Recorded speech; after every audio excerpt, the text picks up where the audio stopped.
Cuando la Biblia habla de evangelio no está refiriéndose solo al mensaje de salvación en sí, sino a toda la enseñanza de Cristo.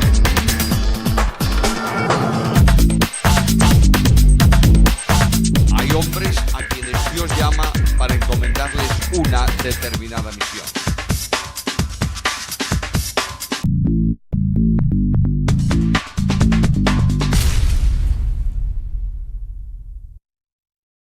Mis queridos hermanos y hermanas, es un privilegio muy especial para Susana y para mí estar en un evento como este de reunión conjunta unida de templos bíblicos aquí en la capital. Hace muchos años que tuve ocasión de estar por primera vez en una reunión como esta. No sé si era la primera o por lo menos una de las primeras, pero desde entonces he estado siguiendo la obra del Señor en República Dominicana. Hemos estado orando por vosotros y estoy seguro que el Señor tiene muchas cosas que hacer por medio de su pueblo en este lugar. Nuestra iglesia en Vigo envía saludos cariñosos para todos vosotros. Están orando por este tiempo de ministerio y de encuentro con la palabra y se alegran mucho de saber que el Señor hace su obra conforme a su promesa. Los temas de esta semana tienen que ver con la evangelización o con el ministerio evangelístico de la Iglesia, la responsabilidad de la Iglesia en la evangelización. El primer tema, el de esta noche, el mandato de Jesús. Mañana, Dios mediante, el compromiso misionero. Y pasado mañana, el mensaje a proclamar, es decir, el mensaje del Evangelio. Primeramente, pues, esta noche, el compromiso o el mandato, mejor dicho, el mandato de Jesús. Casi siempre utilizamos los textos finales del Evangelio según Mateo, del Evangelio según Marcos e incluso del Evangelio según Lucas, y a veces nos vamos también a Hechos capítulo 1, en donde Cristo invita a los suyos a predicar el Evangelio.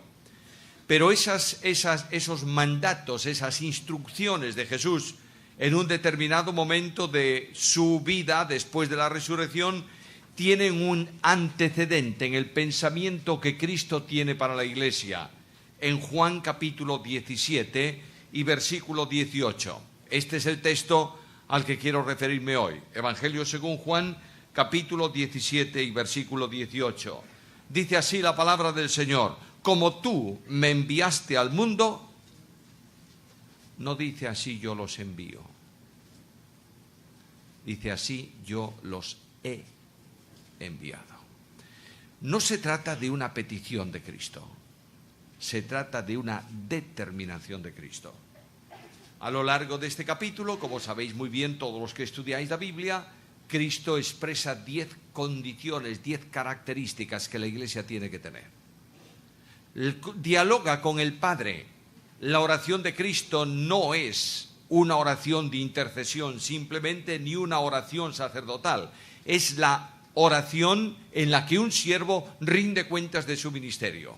Y lo tienes ahí en el versículo 4. Yo te he glorificado en la tierra. He acabado la obra que me diste que hiciera. Ahora, Padre querido, la obra mía va a traer una consecuencia. Me has encomendado un trabajo, un tiempo para hacerlo, he acabado el trabajo, lo hice en el tiempo previsto, pero esto trae una consecuencia. Muchos van a creer por la predicación del grupo que tengo en mi entorno. Y Cristo dice: este pueblo que va a formarse, este pueblo que es la Iglesia, este pueblo que nace como consecuencia de la obra de la cruz, este pueblo al que tú vas a llamar yo voy a salvar, el Espíritu va a regenerar, a este pueblo yo quiero que tenga 10 características que lo hagan único e irrepetible. Y desarrolla todo ese pensamiento. Quiero un pueblo unido por vida eterna, no por religión. Quiero un pueblo vinculado no por tradiciones ni sistemas, sino por tu palabra. Quiero un pueblo en dependencia del Espíritu. Quiero un pueblo santificado por ti, y así sucesivamente. Pero en medio de todo ese Padre, yo quiero, yo pido, yo ruego, de pronto Cristo dice a su Padre: como tú me enviaste al mundo, así yo los he enviado al mundo. No se trata de algo que quiero hacer, es algo que ya he determinado hacer. Por tanto, no hay disculpa. Mejor dicho, no hay posibilidad de que un cristiano eluda esta responsabilidad, porque es la autoridad de Cristo que lo establece. Ya los he enviado. Cuando leo el versículo encuentro allí tres cosas. Primeramente, ¿quién envía? El texto dice, yo los he enviado. En segundo lugar, ¿cuál es la misión que les encomienda? Como tú me enviaste con la misma misión, salvo la salvífica por supuesto, yo los envío a ellos. En tercer lugar, ¿quiénes son los enviados? Ellos. Analicemos un momento, un tiempo, ese versículo para entender cuál es mi responsabilidad esta noche en relación con la misión. Primeramente, ¿quién envía? La claridad del texto es meridiana. Comienza el capítulo diciendo, estas cosas habló Jesús. Y levantado los ojos al cielo, dijo. Por tanto, quien los envía es Jesús. Quien envía a los creyentes a la evangelización del mundo, a predicar el evangelio, a proclamar la buena noticia, es aquel que tiene toda la autoridad en el cielo y en la tierra. Jesucristo el Señor iba a ir a la cruz, es el preludio, la antesala de la cruz, va a pasar por por Getsemaní y va a llegar al Gólgota y va a morir.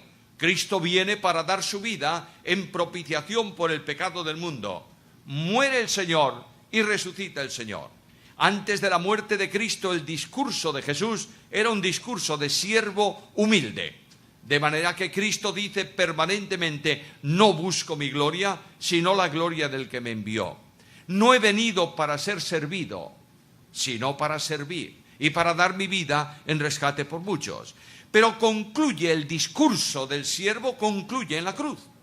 Cuando Cristo da su vida, terminó su ministerio redentor, su ministerio terrenal que había realizado, es llevado a la tumba, es puesto en el sepulcro y resucita. Y el cambio del discurso es sustancial, es impresionante, es diametralmente opuesto al que antecedía. De manera que ya no habla el siervo sufriente, habla el Rey de Reyes y el Señor de Señores. Y en esa condición Cristo, el discurso de Jesús, el discurso post-pascual de Cristo es un discurso de autoridad. Y Cristo dice a los suyos, toda autoridad me ha sido dada en el cielo y en la tierra. Por tanto, con esta autoridad que yo tengo, os envío a vosotros, a las naciones, para hacer discípulos y bautizarlos en el nombre del Padre y del Hijo y del Espíritu Santo, enseñándole que guarden todas las cosas que os he mandado. Y ahora para esta misión, que es una misión compleja, una misión difícil, una misión problemática, una misión expuesta, mi poder garantiza vuestra obra. Y aquí yo estoy con vosotros todos los días hasta el fin. A veces tomamos el versículo para referirse a la presencia de Cristo en la congregación de creyentes. ¿Es verdad que Cristo está presente con su pueblo? Naturalmente que sí. A veces lo usamos para referirnos a una acción que queremos emprender. Bueno, el Señor está con nosotros, pero el compromiso de Cristo tiene un área concreta. Es verdad que el compromiso del Señor con su iglesia es total, porque dice, yo edificaré mi iglesia, pero en esta ocasión, en este sentido, el compromiso y el poder de Jesús está vinculado a la evangelización. Con mi autoridad, sí, predicad el evangelio, haced discípulos y yo os doy el poder para hacerlo. Mi presencia está con vosotros. He aquí yo estoy con vosotros todos los días hasta el fin. Quien establece el mandamiento es el que tiene derecho por autoridad a hacerlo. Cuando leo la carta de Pablo a los Filipenses en el capítulo 2, cuando Pablo detalla en un párrafo cristológico sorprendentemente importante y profundo el descenso de Cristo, al final habla de su gloria y de su autoridad. Primeramente dice el apóstol Pablo, aquel que existe eternamente, aquel que es en forma de Dios, no tuvo por usurpación, por aferrarse a ser igual a Dios, sino que se despojó a sí mismo tomando forma de siervo, hecho semejante a los hombres. Y estando en la condición de hombre, se humilló a sí mismo, haciéndose obediente hasta la muerte y muerte de cruz. Ahora escucha, por lo cual Dios le exaltó a lo sumo y le ha dado el nombre que es sobre todo nombre, para que en el nombre de Jesús se doble toda rodilla de los que están en el cielo, en la tierra y debajo de la tierra, y toda lengua confiese que Jesús es el Señor. Con esta autoridad del Señor, Cristo viene a nuestro encuentro esta noche y nos dice: como tú me enviaste, así yo los he enviado. En segundo lugar, Cristo puede establecer el mandamiento porque es el dueño de la Iglesia. Es dueño de la Iglesia por varias razones. En primer lugar, es dueño de la Iglesia por derecho de creación y de fundación. Cristo viene al mundo con un ministerio en relación con la Iglesia muy importante. Él lo dice en Mateo capítulo 16 y versículo 18: yo edificaré, ¿qué? Mi Iglesia. No utiliza el artículo determinado la, mucho menos el artículo indeterminado una. Lo que establece en relación con la Iglesia es una posesión a través de un pronombre personal. La Iglesia es mía. Y es mía porque yo la he rescatado, es decir, la he comprado. La obra de redención de Jesucristo tiene que ver precisamente con la compra del perdido para hacerlo hijo de Dios. De aquel que vive en delitos y pecados es trasladado a una posición de nueva vida en Cristo Jesús. Y el precio que costó a Cristo esa conversión del pecador a la gracia, del perdido a la salvación, del esclavo del pecado al ciudadano del reino, tiene que ver con su vida personal. Lo digo en palabras de la Escritura: sabiendo que habéis sido rescatados de vuestra vana manera de vivir, la cual recibisteis de vuestros padres, no con cosas corruptibles como oro o plata, sino con la sangre preciosa de Cristo, como de un cordero, sin mancha y sin contaminación, ya destinado. El verbo dice literalmente predestinado. Desde antes de la fundación del mundo. La obra de la cruz no es, como dicen algunos, una sorpresa en la vida de Jesús. La obra de la cruz es una determinación soberana de Dios. De manera que cuando se habla de la obra de la cruz en Hechos de los Apóstoles y en los discursos evangelísticos, el apóstol Pedro dice que Cristo fue entregado por determinado consejo y anticipado conocimiento de Dios. ¿Quieres oírlo de otra manera? Voy a Isaías capítulo 53. Pero Dios quiso quebrantarlo, sujetándolo a padecimiento. De manera que Cristo tiene derecho sobre la Iglesia porque la compró. Y cuando el apóstol Pablo habla de esta obra de Cristo en relación con los creyentes, dice: ¿no sabéis que no sois vuestros? ¿Por qué? Porque habéis sido comprados por precio. De otra manera, nosotros estábamos en el ágora de los esclavos, en el mercado de los esclavos, sujetos a esclavitud, irremisiblemente condenados y absolutamente perdidos. Y Cristo pasa por ese lugar, y Cristo paga el precio, y Cristo toma al esclavo. Y la Biblia dice que me sacó del poder de las tinieblas y me trasladó al reino de su amado Hijo. Tiene derecho a establecer el mandamiento, porque no solamente es el dueño por compra, sino que también es el Señor por unión matrimonial. Cuando Cristo se vincula espiritualmente con este pueblo, lo llama en el Nuevo Testamento en general la esposa de Cristo, ¿verdad? ¿Sabes que perteneces a ese cuerpo? ¿Sabes que eres la esposa de Cristo? La esposa de Cristo no ha sido fácil tampoco para Cristo alcanzarla. Tenía que hacer de ella tenía que formarla a través de personas totalmente corrompidas y ajenas a Dios, sin Cristo y sin esperanza. Él viene, toma a cada uno de nosotros y se hace para nosotros santificación. De manera que los cristianos hoy en día, los que estamos en Cristo, Dios nos ve como imperfectos o perfectos. Escúchalo bien. Nos ve Dios en Cristo sin mancha, ni arruga, ni cosa parecida. Uy, digo yo, qué cosa más tremenda. ¿Cómo es posible tal cosa? Si cuando yo me doy cuenta de cómo soy, me doy cuenta que soy una calamidad. Me doy cuenta que mi vida no es una vida de santidad. Me doy cuenta de que soy, humanamente hablando, un fracaso para Dios. Pero Dios no tiene ya en cuenta lo que yo soy. Tiene en cuenta el lugar que ocupo. Y estoy en Cristo. Y porque estoy en Cristo soy hecho justicia de Dios en Él. Porque estoy en Cristo ya no hay ningún tipo de condenación. La maldición que el pecado trae sobre el hombre fue puesta sobre Jesús. Y la Biblia dice que Él fue hecho por nosotros maldición, para que nosotros seamos hechos justicia de Dios en Él. Déjame hacer un paréntesis. Satanás procura que tú te sientas una escoria. Satanás trabaja permanentemente para que en lugar de ser un creyente gozoso, seas un creyente triste. Satanás viene a tu encuentro muchas veces en tu vida para decirte, mira cómo eres, no mereces nada.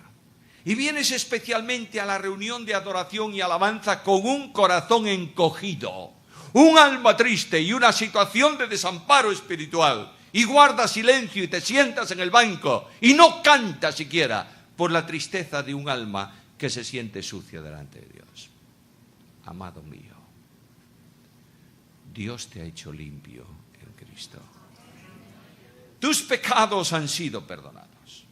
No hay ninguna condenación para ti. Es verdad que esto no puede justificar en modo alguno una vida licenciosa. No puede justificar que tú practiques el pecado. Una persona que ha sido trasladada al reino de Cristo ha cambiado de naturaleza y de orientación. ¿Lo entiendes?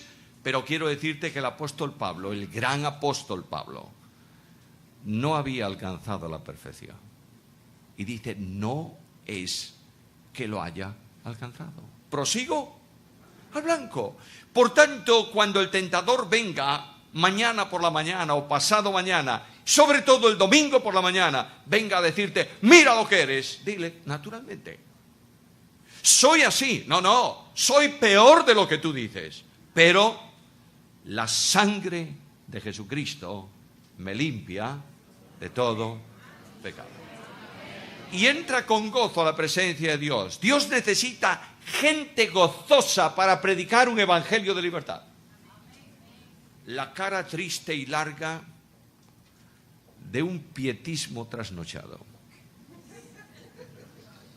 El rostro amargado y el corazón encogido de un puritanismo que no es una realidad espiritual, no cabe en la Iglesia de Jesucristo.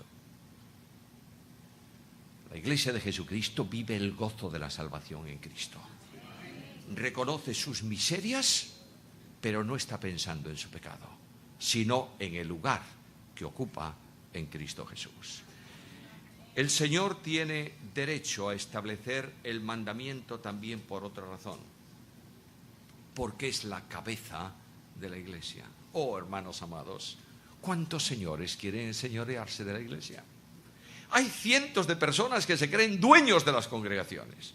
Hay diótrefes por todas las esquinas, yo los veo a menudo en mis viajes y cerca de la iglesia, y algunos que dialogan conmigo y dicen, esta iglesia es mía. Hombre, no lo dicen con esas mismas palabras, pero de hecho lo están diciendo.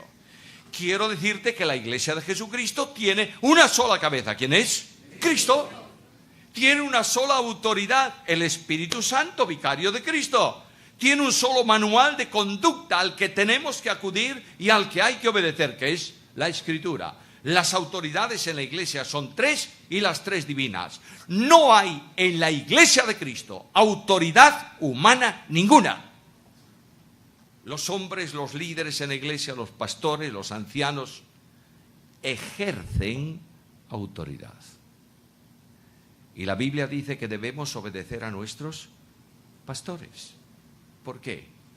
Porque la autoridad de ellos descansa en la aplicación de la Biblia. Cualquier persona que quiera establecer autoritativamente algo para la marcha de la Iglesia que no esté absolutamente expresado en la Biblia es un abusador espiritual. Yo quiero hablaros con muchísima claridad. quiero deciros que hay muchas congregaciones y muchos creyentes en el mundo de hoy que están agobiados por un sistema que le pusieron encima, que no son capaces de respirar bajo él. Y quiero decirte que Jesucristo el Señor ha venido para buscar un pueblo que bajo su autoridad se sienta lo que es, verdaderamente libre. Esta es la grandeza de la salvación y esta es la grandeza de la Iglesia. El Padre puso a Cristo como cabeza. Dice la carta a los Efesios en el capítulo 1, versículos 22 y 23, que Dios lo dio sobre todas las cosas como cabeza ¿a quién? A la Iglesia. Por tanto, el Señor dirige su pueblo. El Señor conduce su pueblo. El Señor tiene la máxima autoridad sobre los suyos porque tiene un nombre que es sobre todo nombre. Y en el nombre de autoridad de Cristo se dobla toda rodilla de los que están en el cielo y en la tierra y debajo de la tierra. El infierno ruge contra la Iglesia. Satanás y sus huestes se levantan contra la Iglesia. Levantan un camino estrecho. Ponen condiciones malas. Se levantan estrepitosamente para agobiar a los creyentes. Pero escucha, Cristo tiene tal autoridad que esas huestes tienen que abrir paso a la marcha triunfal de la Iglesia. Estamos en un momento crucial que debemos entender esto. Dios me llama a una misión y me da el respaldo de su autoridad. ¿Algo más? Sí. Cristo establece ese mandamiento no solo porque tiene derecho como dueño de la Iglesia, no solo porque es la cabeza de la Iglesia, sino porque es el Dios soberano. El Dios de la Biblia es soberano, hermano mío. El Dios del cristianismo de hoy es un Dios chiquitín. Pide por todo, ruega por todo, llora por todo y nunca consigue lo que quiere. No es mi Dios. Mi Dios está sentado en un trono y el trono de Dios no está en los cielos, está por encima de los cielos. El trono de Dios es el trono de la autoridad. El trono de Dios es el trono de la soberanía. Yo sé, queridos míos, que este atributo de Dios no se estudia demasiado hoy. Ocupamos muchísimo tiempo hablando del amor, de la misericordia, de... ¿Todo eso es bueno? Claro que sí, naturalmente que sí. Pero Dios es, sobre todas las cosas, soberano. De manera que en esa soberanía Dios salva. En esa soberanía Dios llama a salvación. En esa soberanía Dios recibe al pecador. En esa soberanía Dios garantiza la salvación. En esa soberanía Dios establece la Iglesia. En esa soberanía establece el mandamiento, porque tiene autoridad sobre cielos y tierra. Y este que tiene autoridad sobre cielos y tierra viene a nosotros esta noche con este mandamiento de autoridad. Los he enviado. No tenemos ningún tipo de excusa. El soberano ha expresado no su deseo, ha expresado su voluntad soberana. Quiero que lo sientas esta noche. No es un ruego que Dios dice a la Iglesia, por favor, salid a evangelizar.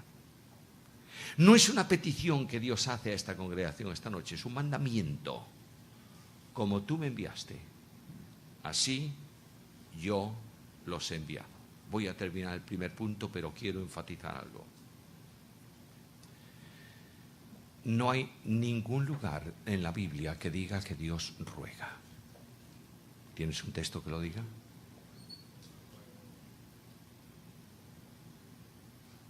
El apóstol Pablo dice como si Dios rogase, pero no puedes quitarle el cómo. No dice que Dios es el que ruega, dice como si rogase. El Dios de la Biblia tiene autoridad para mandar y manda. ¿Es así o no? ¿Quieres oír un mensaje de evangelio? ¿Quieres oírlo conforme al evangelio? Dios manda ahora a todo hombre en todo lugar que se arrepienta. No dice ruega, dice Dios manda, porque es soberano. ¿Has entendido bien esto? He sido capaz esta noche yo de afirmarme en esta verdad. El que dice esto es el Señor. Por tanto, tiene que ser obedecido. Segundo asunto, ¿cuál es la misión? Como tú me enviaste, ¿a dónde?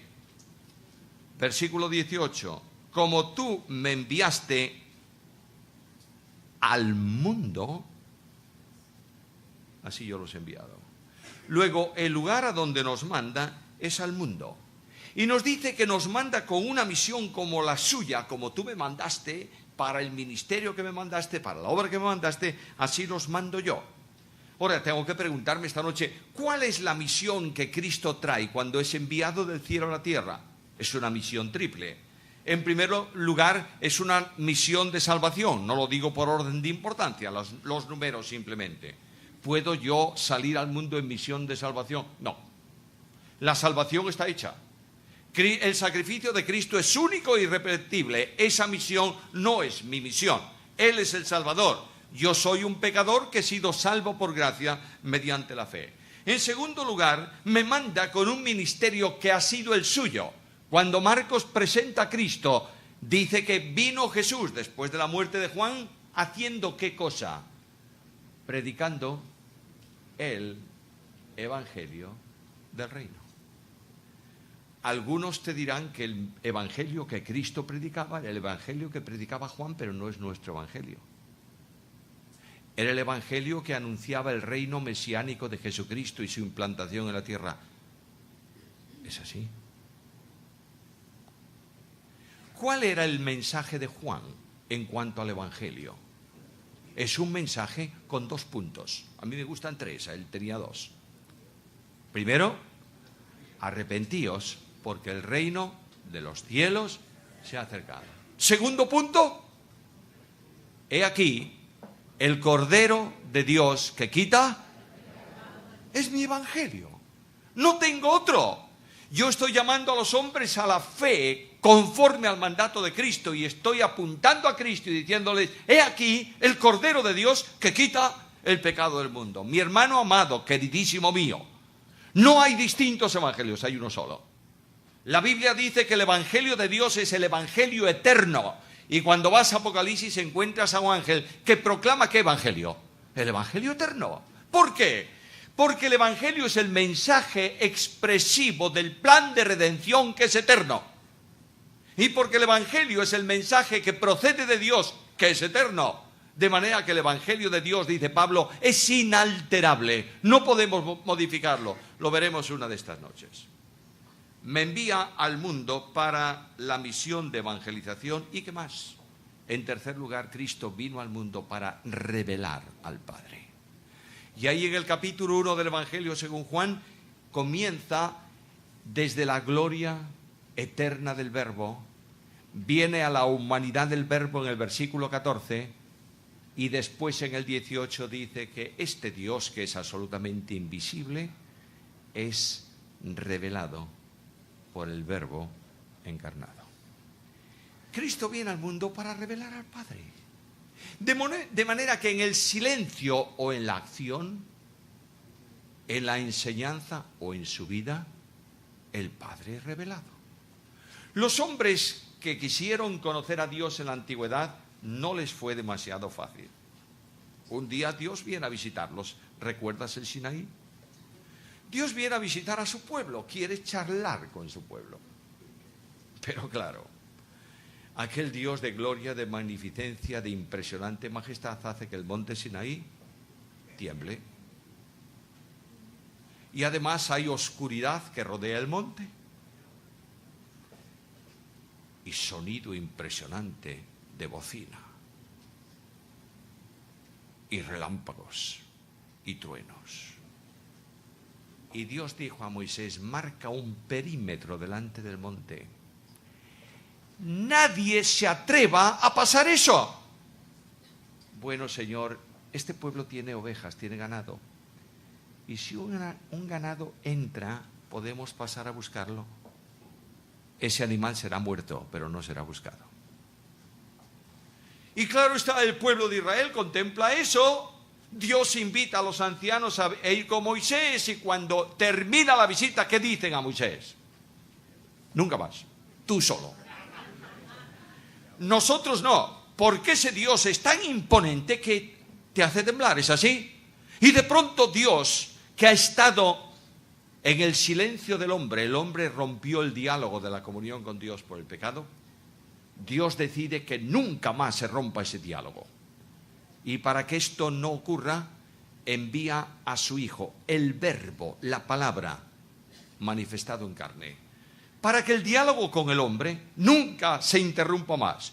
Es Dios que entra en el campo de los hombres, Dios que dialoga con los hombres, Dios que se sienta al borde de un pozo, Dios que se cansa caminando por Palestina, Dios que necesita dormir, Dios que llora y Dios que muere. De otra manera, me encanta decirlo así, el Dios del encuentro, que es Cristo en mensaje de gracia, viene a morir por mí, morir mi muerte y llorar mis lágrimas. ¡Oh, qué bendición tan grande! Y viene con un ministerio esencial, conocer por experiencia suya las miserias de los hombres. ¿Para qué? Para ser capaz de compadecerse. No puedo hablar de un mensaje de evangelio si no vivo la compasión por los hombres. No puedo predicar el evangelio si soy incapaz de amar a mis hermanos. No puedo predicar el evangelio si como padre no soy capaz de respetar y de amar a mi esposa. No puedo evangelizar a los niños si no soy capaz de amar sin condiciones a la madre de esos niños.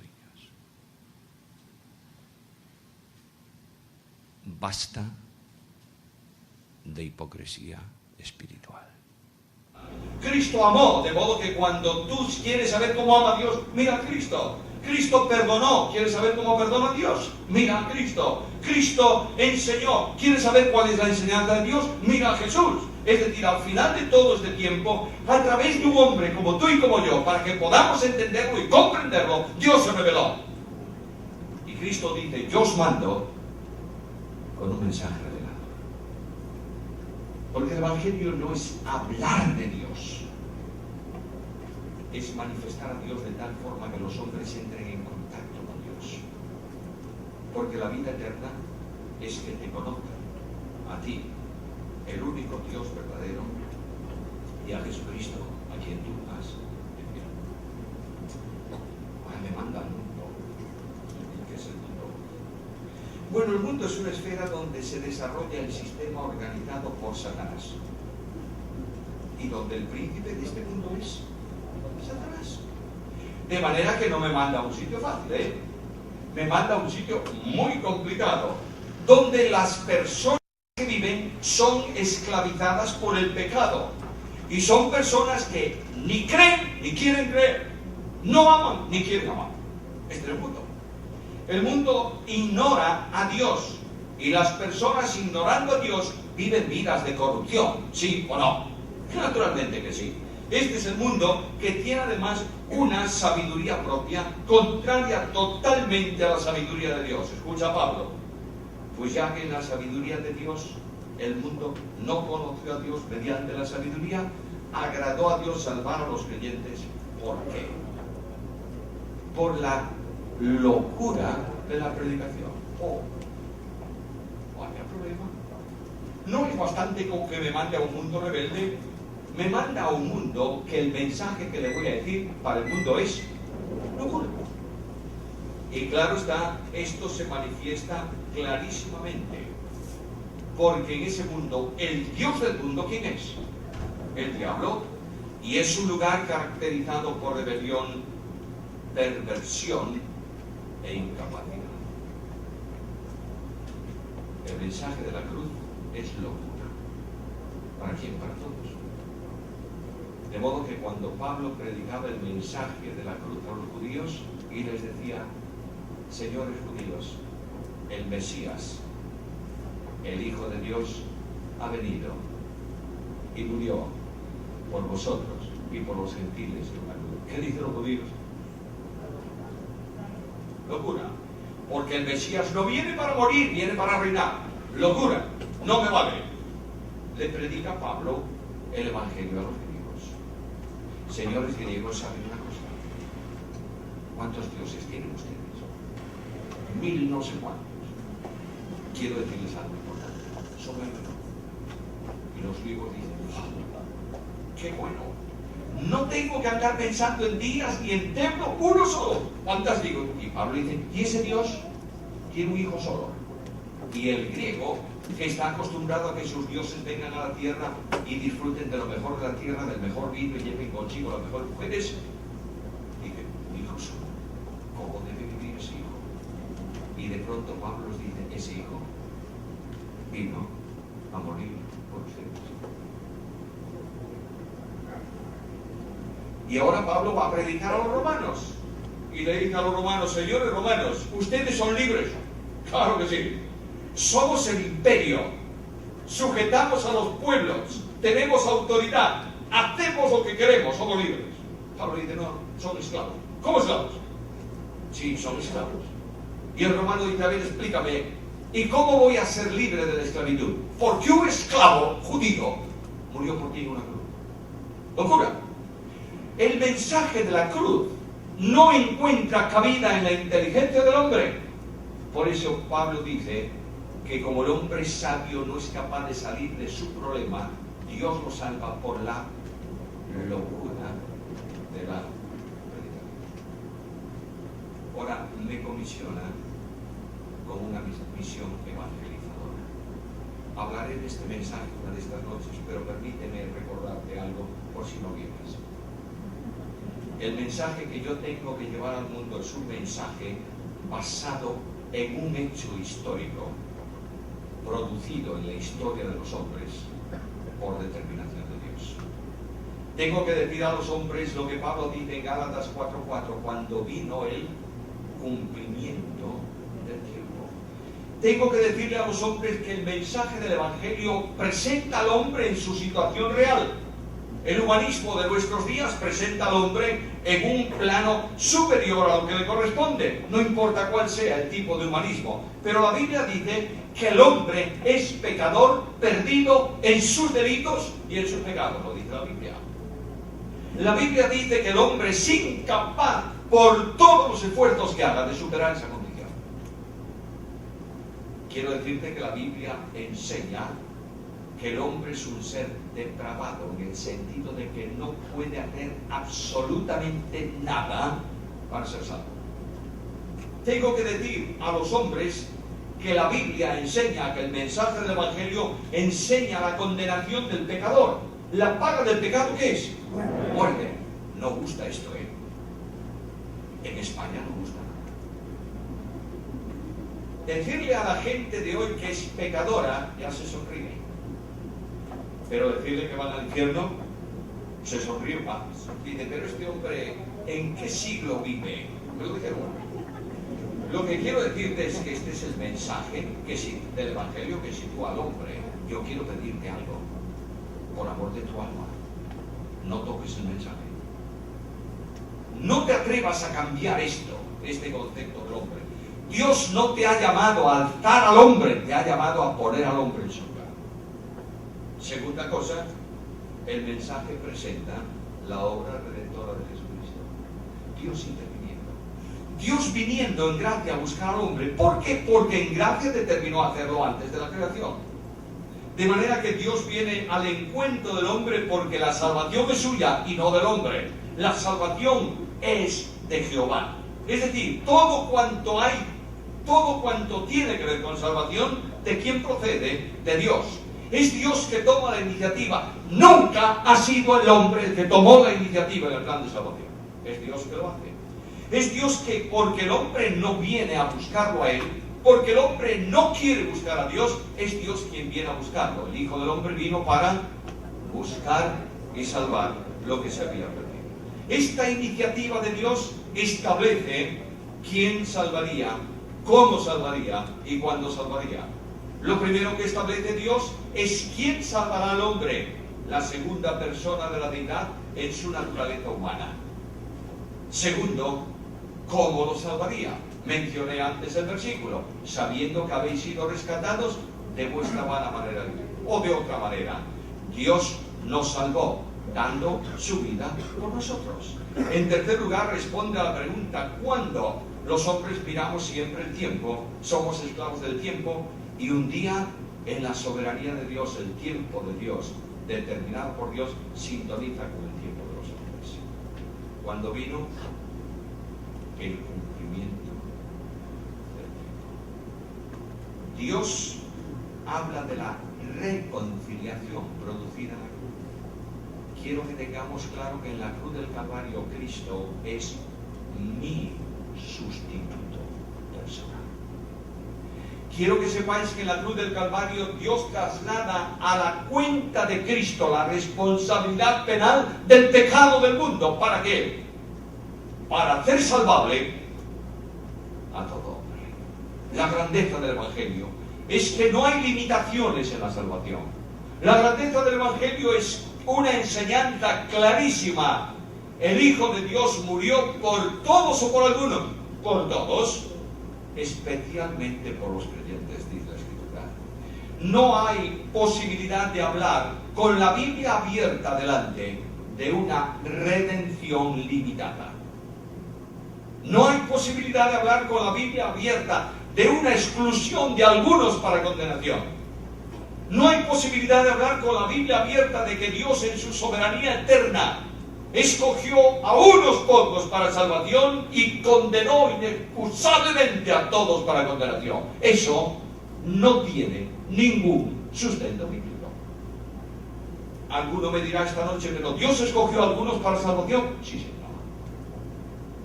Por ejemplo, ¿Pablo fue escogido para salvación? Claro que sí. Pero el hecho de que Pablo fuese salvo, escogido para salvación, ¿significa acaso que Gamaliel fuera escogido para condenación?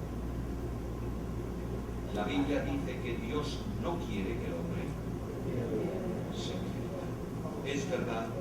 Es verdad que el hombre no puede salvarse sin el llamado del Padre. Es verdad que el hombre no puede salvarse sin la aplicación redentora del Hijo. Es verdad que el hombre no puede salvarse sin la regeneración del Espíritu Santo, todavía más. Ningún hombre puede, óyelo bien, ningún hombre puede obedecer al Evangelio de la gracia sin la asistencia del Espíritu Santo. ¿Sabes por qué? Porque el hombre es desobediente e hijo de ira. Permíteme poner un ejemplo. Hay animalitos por ahí por el campo, estoy pensando por ejemplo en un conejo. ¿El conejo dónde vive? En la cueva y debajo de la tierra. Hace ahí su casa. ¿Y dónde vive el águila? Debajo de la tierra. Arriba. ¿Por qué el águila vive arriba y el conejo abajo? Bueno, porque la naturaleza del conejo es esa. La naturaleza del águila. La Biblia me dice lo siguiente, escucha la palabra de Dios, carta primera de Pedro, capítulo 1, versículo 2, escogidos según la presciencia de Dios Padre en santificación del Espíritu para obedecer. Nuestro texto bíblico, obedecer, traduce un concepto o sustituye un sustantivo que está en el texto griego. Pedro dice para obediencia. Es decir, ¿dónde vivo yo? En la desobediencia. Y soy desobediente, ¿por qué? Porque soy así. Yo no soy desobediente porque desobedezco. Yo desobedezco porque soy desobediente. ¿Y no puedo hacer nada para dejar de serlo? Nada. De manera que un día yo me levanto con muy buena intención y digo, voy a obedecer al Señor. Sí, voy a obedecer, quiero hacer. Al final del día, ¿sabe lo que digo? Miserable de mí, ¿quién me librará de este cuerpo muerto? Y de pronto, el Espíritu Santo de Dios te da fuerzas para que hagas lo que es contrario a tu naturaleza. Y digas al Señor, ya no yo, ahora tú en mí. Y esa acción sobrenatural nunca la puede hacer de por sus fuerzas el hombre. La hace con la fuerza del Espíritu Santo de Dios. Pero escucha bien. Puede rechazar. ¿Qué dice Pablo? Pero no fui rebelde a la visión celestial. Lo que dice Pablo es que pude ser rebelde, pero no. Claro, alguien me va a decir, bueno, ¿cómo iba a serlo si tenía todas esas evidencias? Lo que te quiero decir es que el hombre que se pierde es de responsabilidad personal suya y nunca de responsabilidad de Dios. quiero decirte que los que van a estar en el infierno y levanten sus ojos un día, sabrán que están allí por decisión personal, no por determinación de Dios. ¿A dónde alcanza la obra?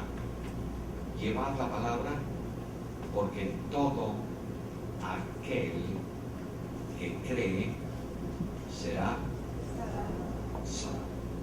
Ahora, el mensaje que Dios me manda a llevar a este mundo es un mensaje inalterable. No lo puedo variar, lo tocaré en una de estas noches sobre el mensaje del Evangelio.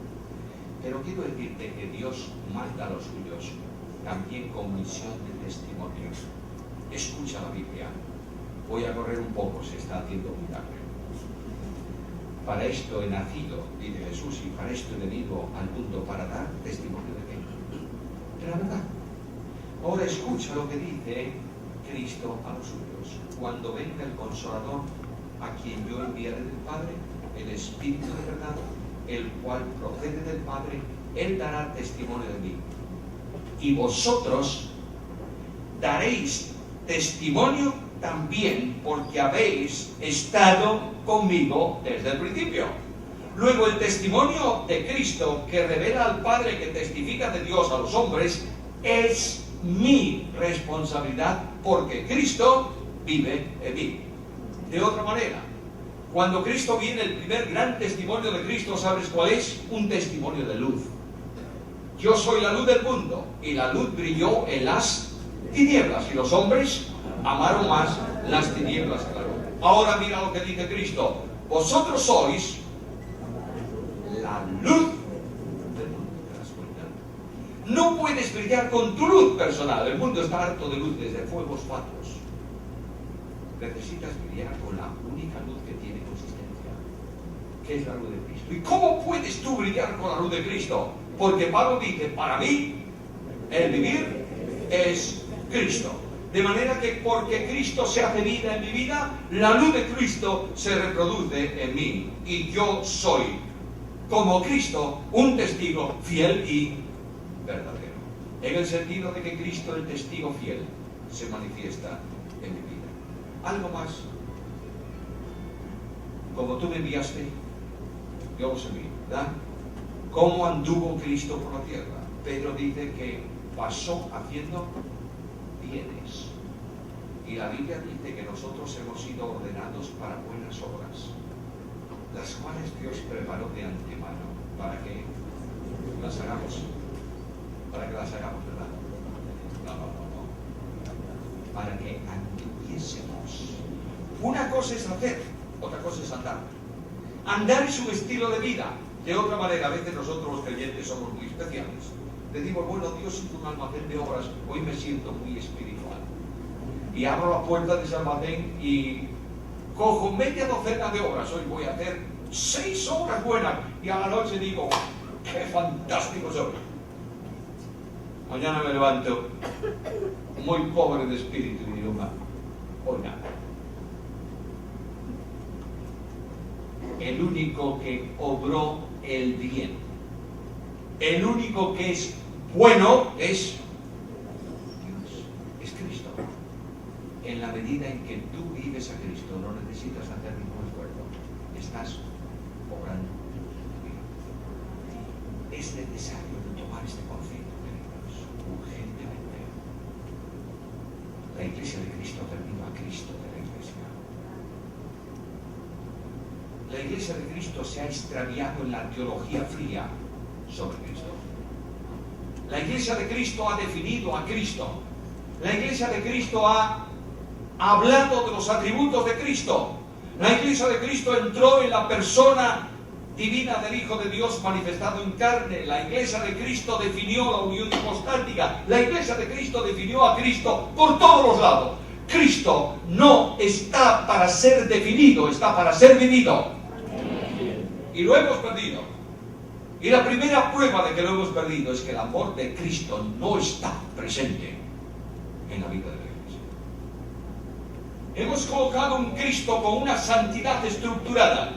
Hemos puesto a Cristo en un culto programado. Hemos limitado la acción de Cristo a nuestras formas y a nuestro sistema. Cuando Cristo dice a la iglesia hoy, estoy a la puerta y llamo.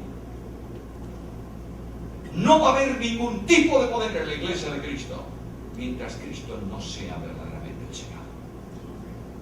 Porque Pablo dice, todo lo puedo en quién. En Cristo que me fortalece.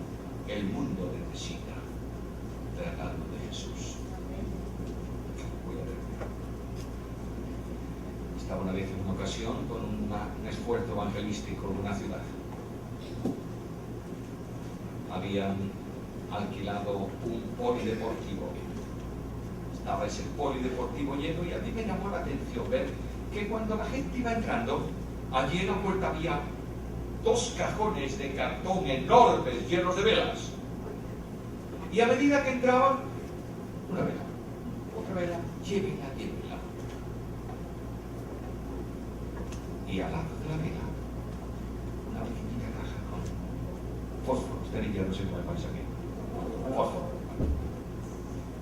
Y de pronto terminamos la reunión, se hizo la invitación del Evangelio y pasó adelante un hermano para cantar algo. Y entonces dijeron, vamos a encender las velas. Y a medida que las velas se encendían, la luz del campo, ¿sabéis qué cantaba? Enciende una luz. Déjala brillar. Es la luz de Jesús que brilla en todo lugar.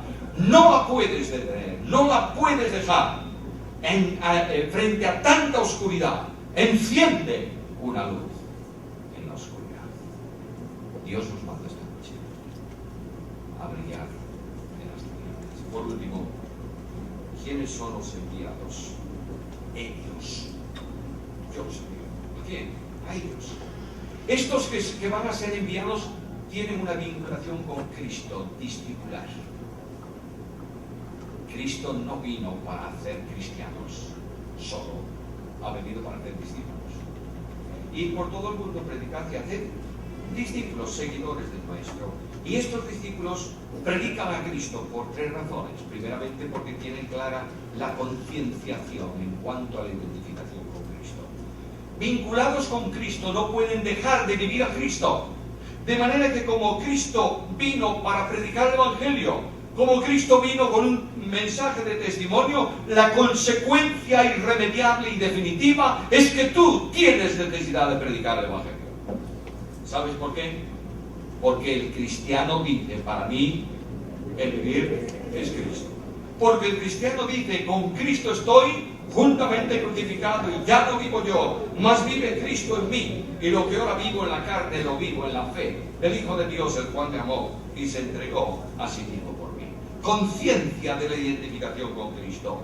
Conciencia de la carga que Cristo impone a cada creyente. Haya en vosotros este sentir que hubo también en Cristo Jesús. ¿Lo has entendido bien? Segundo, predicamos el Evangelio por identificación con el amor de Cristo. ¿Qué son las multitudes para Jesús? Jesús ve una enorme multitud. No tienen que comer, están en el campo. Y los discípulos, sobre todo el amigo Pedro, que siempre habló más de lo que debía, viene a Cristo y le dice, bueno, no tenía reloj, estoy diciendo, lo estoy contextualizando, ¿verdad? Se hace tarde. Termina de una vez. Y mándalos. Porque no tienen que comer. ¿Qué eran las multitudes para los discípulos? Un problema. ¿Qué eran para Jesús? Como ovejas que no tienen pastor. Solamente cuando el alma tuya vibre con el amor de Cristo, querrás ir allá afuera y anunciar el mensaje del Evangelio. Solamente cuando el corazón tuyo esté impactado por el amor de Jesús, tendrás interés en hablar a tus hijos del Evangelio de Cristo. Y guardarás silencio porque ellos ven en ti el amor del Señor.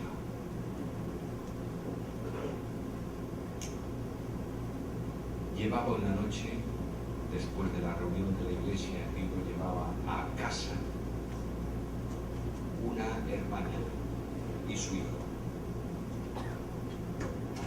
El primer domingo que estaban solos, porque su padre, que fue anciano de la iglesia, líder de juventud, se había marchado con otra mujer.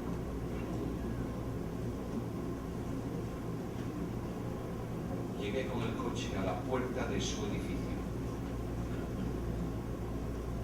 Abrió la puerta el pequeño y salió rápido. Y subió a la puerta y pulsó el llamador de su piso. Y la madre le dijo desde el coche: ¿qué estás haciendo? ¿A quién llamas? Y el niño le dijo: llama a papá. Y la madre le dijo: te he dicho que papá no está en casa. Y el muchacho dijo a su madre: llámalo por el móvil, por el celular. Y la madre le dijo: ¿cuántas veces quieres que te diga que papá no vuelve más? Yo vi a aquel niño bajar la cabeza en una tristeza impresionante. ¿Cómo voy a predicarle el Evangelio a ese niño? ¿Cómo puedo hablarle de Cristo y del amor de Cristo si la referencia que él tiene de un cristiano es una miseria? ¿Te das cuenta de esto, no? La iglesia de Cristo necesita una limpieza urgente dentro de su seno. Si no amas como Cristo, mejor no te llames cristiano, por favor. Es preferible tener media docena que viven a Cristo que 200 que viven su vida personal. El amor de Cristo. Por último, la conciencia del tiempo actual. ¿Sabes lo que dice Pablo? Este es el día de gracia. Cantó el conjunto ese hermosísimo himno, Melchi Grace. Sublime gracia. La gracia de Dios está a disposición hoy en el mensaje del Evangelio para alcanzar a los pecadores, pero tenemos que sentir el llamado de la gracia arraigado como Cristo lo arraiga en nuestra propia alma. Hay un cántico en España que se canta a veces para cuestiones de este tipo, que dice: ¿cuántas ovejas vagan lejos del buen pastor?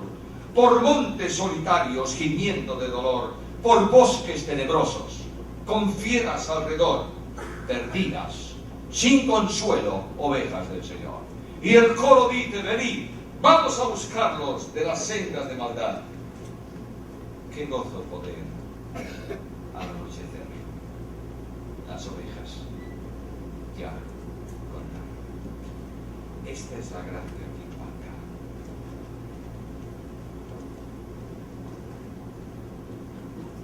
Un martes de hace bastantes años, no tengo la fecha ahora mismo, en la estación misionera en el Ecuador, una avioneta se disponía para hacer 6 vuelos y llevar a 5 misioneros a las playas de Furacán.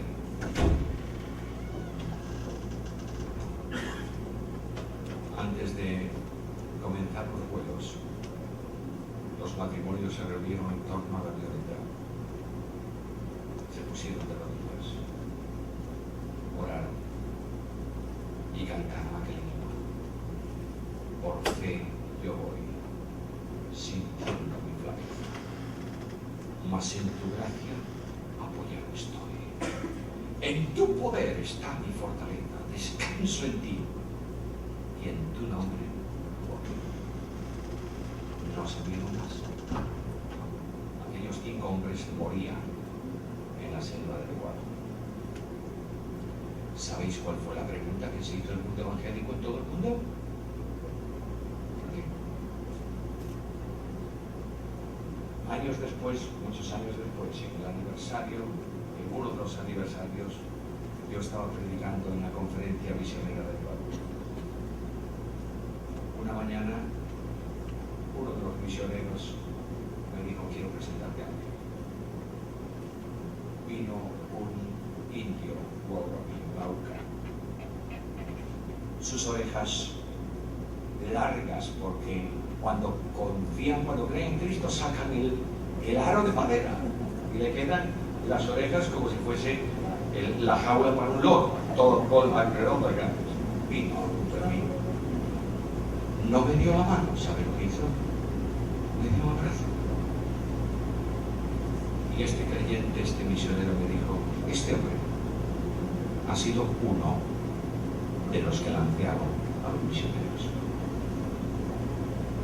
Se iba a sentar con sus colegas, con la gente de su pueblo. Yo le dije, siéntate conmigo, porque esta mañana, cuando tomemos el pan y el vino juntos, Dios ha contestado a la pregunta, ¿por qué? Para que su gracia alcance su pueblo. No hay sacrificio, por grande que sea, que no sirva en las manos de Dios para salvar a una persona. Yo quiero dejaros este desafío.